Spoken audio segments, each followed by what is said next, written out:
Olá pessoal, sejam todas e todos bem-vindos ao canal Filosofia da Psique. Vocês vão ver um pouco aqui também já de uma tentativa minha de ajuste aqui a algumas novidades com relação à posição da câmera, com relação ao cenário.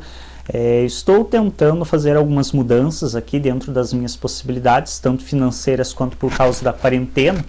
Então eu não tenho a possibilidade de fazer muita coisa porque não quero também estar saindo de casa para buscar coisas e me arriscando à toa.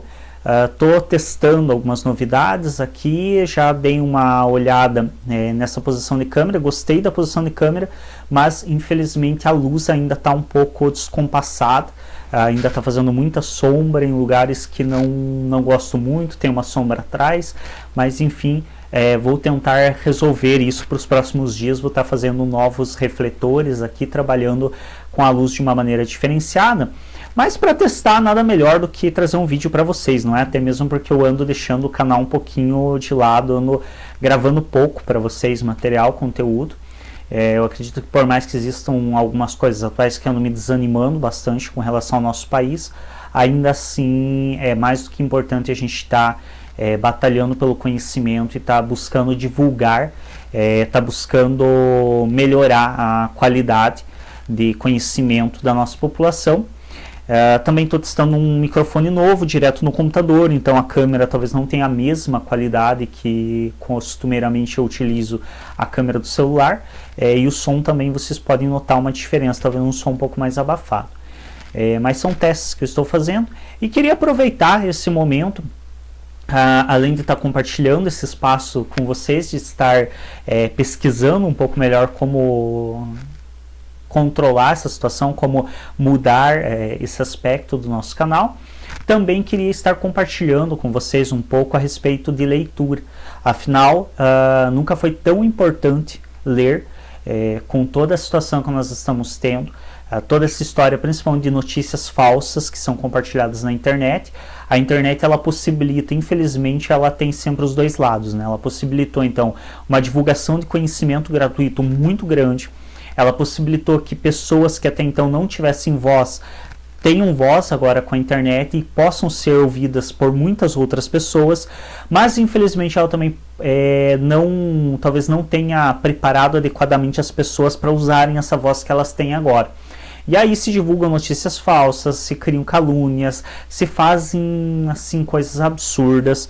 A gente está vendo uma desinformação. Essa época de pandemia a gente está vendo pessoas se portando de uma maneira completamente absurda, se colocando em risco, sem entender função de máscara, sem entender nada. Então, mais do que nunca, a informação de qualidade e o conhecimento, mais do que nunca, se faz necessário e se faz importante. E para ter um conhecimento mais sólido, livros são uma boa alternativa, mesmo que seja uma coisa por muitos considerada antiquada, considerada ultrapassada, porque afinal de contas, livros, coisa antiga, coisa de velho, né? Hoje você vê tudo no celular, vê tudo no computador, sim, mas livro existe um pouco mais de rigorosidade, ao menos em relação, em comparação, alternativas como a internet, quando falamos em mídias sociais, em coisas do gênero. E aí nessa época de uma certa, digamos, apressamento da vida, onde as pessoas elas têm pressa em tudo, elas têm pressa em ter informação, elas têm pressa em saber as coisas, elas têm pressa em se expressar. São coisas bem preocupantes, porque se expressam de uma maneira muitas vezes completamente deturpada e sem muita preocupação. E também nessa época se deixa um pouco os livros justamente por eles serem leituras tidas como mais extensas. Você demanda muitas vezes muitos dias para ler um livro. E eu já vi muitas propagandas, inclusive às vezes eu recebo por mídia social, me incomoda profundamente quando eu recebo esse tipo de propaganda. Leitura dinâmica, aprenda a ler em 2 dias, aprenda a ler um livro de 300 páginas em um dia. E isso me preocupa bastante, eu costumo chamar isso de ejaculação precoce intelectual. porque eu não sei qual é a noção que uma pessoa tem de leitura, eu não sei qual é a noção que uma pessoa tem de informação e da importância da informação e do ato de ler, para ela achar que realmente é algo bom ler um livro de 300 páginas em um dia. Nós temos que pensar que a leitura, ela tem vários parâmetros para além do texto. A leitura, ela não é meramente um impresso no papel de um texto e pronto, é isso e acabou. Não é à toa que a gente tem livros tão diferentes. Então, se vocês olharem aqui mesmo na minha estante, vocês vão ver que tem livros com uma encapadura dura, com revestimento de couro, tem livros que são simplesmente com revestimento de papel, que normalmente são mais em conta. E por que existe, por exemplo, esses livros como a coleção do Freud ali em Bordeaux atrás, que é encapadura, que é com revestimento de couro, que tem uma escrita dourada, simulando o ouro? Porque, para além do livro trazer informação, o livro ele é um artigo estético. E como tal, ele demanda uma contemplação, indiferente a se o livro é um dos mais caros, um dos mais baratos, mas o livro ele tem um aspecto estético, o texto tem um aspecto estético e a linguagem tem um aspecto estético. Então, quando você olha para um livro, não é simplesmente absorver a informação mecânica que está nele. Não é simplesmente entender o significado das palavras. Quando você olha para um livro, você tem que ter um olhar como o mesmo olhar que se tem para uma tela, para uma tinta óleo sobre tela, para uma pintura bela de um bom pintor, um quadro de Michelangelo, um quadro de Van Gogh. Nós temos que ter um olhar para o texto de apreciar a estética, a organização do texto, apreciar as margens. Alguns livros trazem bordas detalhadas. Tudo isso faz parte também do livro, faz parte da apreciação pelo aquele material. Então, assim como você olha para um quadro e você tenta entender o que aquele quadro representa, você tenta entender qual é a organização daquele quadro, qual é a organização dos elementos daquele quadro, qual foi a forma como o autor conduziu a pincelada ao pintar aquele quadro. Da mesma forma, você olha para um texto e você tem que também tentar observar esses detalhes, tentar observar qual é a forma que aquele texto é organizado na página, tentar observar a estética das palavras. As pessoas perdem de contexto que as palavras, para além de representarem simbolicamente o significado mais comum, por exemplo, você tem uma palavra como um animal, digamos, cavalo. Você tem uma palavra como cavalo que te traz uma imagem fonética. Então, você sabe que se você vê a palavra cavalo escrita, o som da pronúncia dela é esse. Você tem uma imagem de um dos cavalos que você possa ter conhecido ao longo da tua vida. Você tem a imagem, por exemplo, como eu tenho aqui atrás, um biscuit de um cavalo. Então você consegue remeter a várias coisas. Isso são muitas informações contidas em um texto que estão para além da simples transmissão do significado da palavra cavalo. Existe uma evocação de emoções, de sentimentos. Se vocês forem pegar algumas línguas, como por exemplo o francês, eu não falo francês, mas minimamente já vi algumas coisas escritas, já li muito a respeito da língua francesa. E se você for ver, quando a gente vai pronunciar algumas palavras em francês, e alguns dos autores que eu leio são franceses, e por isso acabo tendo que aprender a pronunciar alguns sobrenomes não tão fáceis, como Descartes, por exemplo. Descartes, se você for ver a forma como ele escreve, ele é escrita a palavra Descartes. E a pronúncia correta é Descartes. Então você veja que em nenhum momento se pronuncia os S's. Existem vários S's e T's na língua francesa que não são pronunciados. E por que isso? Porque essas letras, elas têm a função muito mais de dar uma estética para a palavra do que necessariamente de dar uma imagem fonética. Então a intenção não é necessariamente transmitir uma informação sonora, mas sim transmitir uma estética de aparência, porque a palavra fica mais bonita escrita daquela maneira. E aí você entra numa questão que quando você vai ler um texto, não é simplesmente absorver a informação daquele texto. Para além de absorver a informação, é apreciar esses aspectos estéticos da língua. é apreciar o aspecto estético da impressão, da organização, é apreciar o aspecto do própria escolha de sinônimos. As pessoas perdem de vista que, principalmente na língua portuguesa, você consegue dizer a mesma coisa de 1000 modos diferentes. Então você tem várias maneiras de expressar a mesma coisa. Você tem vários sinônimos, que outras línguas não são assim. O inglês, se você pegar, é uma língua extremamente pobre. Você diz a palavra de uma só forma. Existem várias coisas no inglês que não tem sinônimos. É uma palavra para se referir a ela e acabou. Você não tem um conjunto enorme, uma gama imensa de sinônimos, como na língua portuguesa e como em algumas outras línguas. Na língua portuguesa, por exemplo, você vai se referir a carro, você pode falar carro, automóvel, automotor. Você tem várias palavras que não são usuais, mas que são possíveis para se referir. Isso com tudo, você vai falar casa, residência, meu lar. Você vai se expressar de várias maneiras para poder falar a respeito de uma mesma coisa. E essas várias maneiras de se expressar é a riqueza da linguagem. E essa riqueza também é preciso observar.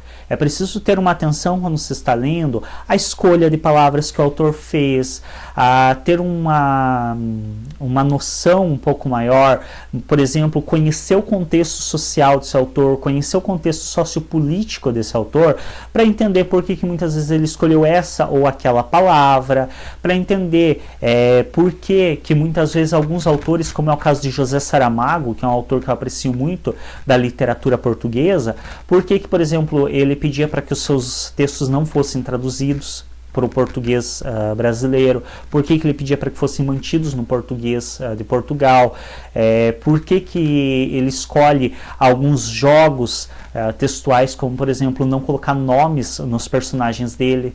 Então a maior parte dos textos do Saramago, eles não têm nome para os personagens. Então são aspectos muito interessantes e que quando você olha a riqueza do texto, quando você olha todos esses aspectos que eu mencionei, cada vez mais parece sem nenhuma sensatez você querer ler um texto de 300 páginas em um dia. Porque afinal de contas, desde quando você vai conseguir observar todos esses aspectos, toda essa riqueza do texto, lendo de maneira apressada o texto? Você não consegue. Então é muito importante ter isso em mente, é muito importante que a gente pare com essa ideia de que um texto ele precisa ser lido de maneira apressada, que você precisa pegar um livro e acabar ele o quanto antes possível. Você tem que pegar um livro e apreciar ele. E um bom livro, ele leva muito tempo para ser apreciado. E isso não diz em relação à quantidade de páginas.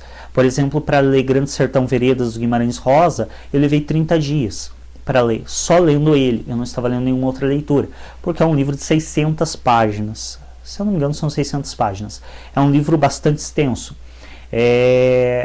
Para ler o Anticristo, do Nietzsche, eu levei um mês. O livro ele tem menos de 50 páginas, depende da edição. Mas, em maneira geral, ele gira em torno de 50 a 100 páginas.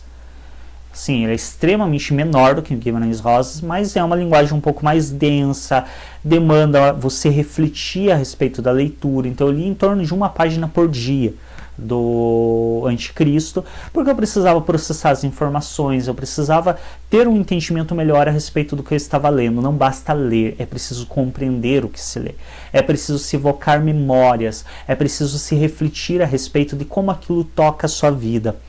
Existem vários outros exemplos. O Príncipe, do Maquiavel, eu também levei por volta de um mês para conseguir ler. Também um livro que gira em torno das 50 a 100 páginas. Não são textos extensos, mas são textos que nos convocam a pensar muitas coisas. Então esqueçam essa bobagem de leitura dinâmica, de leitura isso, leitura aquilo, como ler um livro em um dia. Esqueçam essa asneira. Porque não faz diferença a velocidade que você lê um livro. Faz diferença o quanto você absorve desse livro. Faz diferença a forma como você pode apreciar esse livro.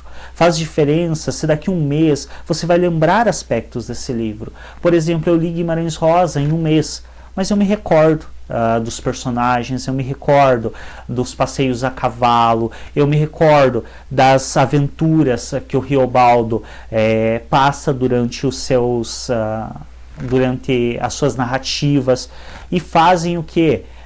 Por volta de uns 8, talvez 9 anos que eu li Grande Sertão Veredas, e eu não reli ele.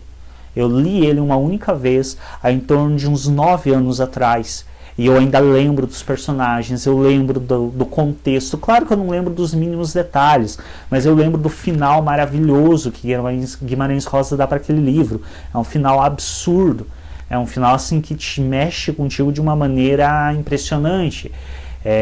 Eu me recordo de livros que eu li há muito tempo atrás. Não posso falar do Príncipe e do Anticristo, porque são livros que eu vivo relendo, então é difícil não relembrar deles. Mas existem vários livros da literatura, o próprio Ensaio sobre a Cegueira, do Saramago, que também faz uns bons anos que eu li, e não reli ele, e consigo me recordar todo o contexto da história. Consigo me recordar inclusive de cenas muito marcantes, que foram cenas que eu passei mal ao ler, porque são cenas muito impactantes. O Saramago, perdão, ele mexe muito, o Guimarães Rosa também, mas o Saramago ele mexe um pouco mais com sentimentos um pouco mais desprezíveis nossos. Então ele mexe com o nosso nojo, ele promove asco às vezes na leitura. Isso é maravilhoso, o autor tem que ter muita competência para conseguir fazer isso. E tudo isso, você só consegue apreciar isso de verdade, com competência, se você tiver uma leitura extremamente apreciadora e não uma leitura apressada. Então não faça leitura apressada, e sim apreciadora. É a mesma coisa que você querer passar um filme em velocidade rápida para você ver o filme em meia hora, um filme que seria de 1 hora. Ou em 15 minutos, um filme que seria de 1 hora. Você até vai ver todas as cenas do filme. Agora, o que você vai entender disso? O que você vai lembrar disso daqui a um mês? Muito pouca coisa, se é que vai lembrar e ter entendido alguma coisa. Já quando você aprecia um filme adequadamente, quando você se dedica a assisti-lo, a não fazer mais nada, a não se distrair, a prestar atenção nas imagens, a ouvir os diálogos, a contextualizar tudo aquilo, a apreciar verdadeiramente, talvez daqui 1, 2 anos você ainda lembre do filme. Dificilmente você vai lembrar como um texto, que é um outro aspecto maravilhoso do livro. Ele te convoca a imaginar, ele te convoca a produzir você mesmo as suas imagens, e não apenas comprar imagens prontas, como é o caso do filme, que ele te traz as imagens prontas. O livro não. O livro ele te descreve a imagem e ele te convoca a imaginar essa imagem, a imaginar o cenário, a entender o contexto, a imaginar a posição do personagem. Eu me recordo que quando eu li, se não me engano, eu sou péssimo com títulos, mas é para ser Areias do Tempo, do Sidney Sheldon, creio eu, que ele descreve um Miró, e um personagem dele que eu fiquei imaginando, cheguei a desenhar, eu era criança na época que eu li, cheguei a desenhar o personagem para tentar, conforme a descrição que o autor fazia. Então essa magia que o livro tem, ela só pode ser apreciada quando um livro é lido da maneira correta, quando um livro é lido palavra a palavra, letra a letra, quando você observa a organização das palavras, quando você imagina o que o autor está tentando te passar de sentimentos ali. E tudo isso só é possível em uma leitura bem feita. Nada disso é possível se você passa correndo o olho por uma página. Então privilegie essas leituras rápidas para artigos científicos que vocês vão usar partes dele, pedaços. Quando você vai fazer uma pesquisa, que você precisa dar uma olhada se o texto vai ter a informação que você precisa, você não vai ficar lendo detalhe por detalhe, se dedicando a um texto que talvez nem tenha utilidade para você. Então quando você vai passar um olho rápido por uma pesquisa, ok. Mas quando você for ler um livro de fato, ou quando você pegar um trabalho científico de qualidade para sentar e ler mesmo, leia com atenção, leia com dedicação. Esqueça essas besteiras, esqueça essas bobagens de leitura dinâmica, de leitura isso, leitura aquilo. A leitura só existe uma forma de se ler um livro, que é de uma maneira dedicada, prestando atenção no que está se lendo, evocando as memórias, tentando imaginar o que aquele texto está te apresentando e realmente usando sua criatividade. Nós estamos em uma séria decadência e déficit de criatividade no mundo. se fala tanto da déficit de atenção, ela é a menos problemática. O maior problema atualmente é déficit de criatividade. As pessoas não têm criatividade nenhuma. E isso é bem preocupante, porque quase tudo na nossa vida demanda criatividade. Para você criar qualquer coisa nova que seja útil para a sociedade, você precisa de criatividade. É isso, obrigado pela atenção. Se não for inscrito ou inscrito no nosso canal, se inscreve, clica em gostei nos vídeos. Se não gostaram do formato do vídeo, é porque realmente ainda estamos aprimorando. Pretendo modificar ainda as luzes, fazer um refletor novo, fazer algumas coisas que tirem alguns problemas. Essa sombra no meu rosto anda me incomodando bastante. Eu não quero gravar sem a boina, porque foi uma certa assinatura que eu assumi. Gostei de usar, apreciei a estética dela e tenho usado constantemente, mas eu ainda tenho que lidar um pouco com as luzes aqui do ambiente para poder melhorar para vocês. É isso, então se inscrevam no canal, clique em gostei e continue acompanhando o nosso trabalho. Obrigado pela atenção.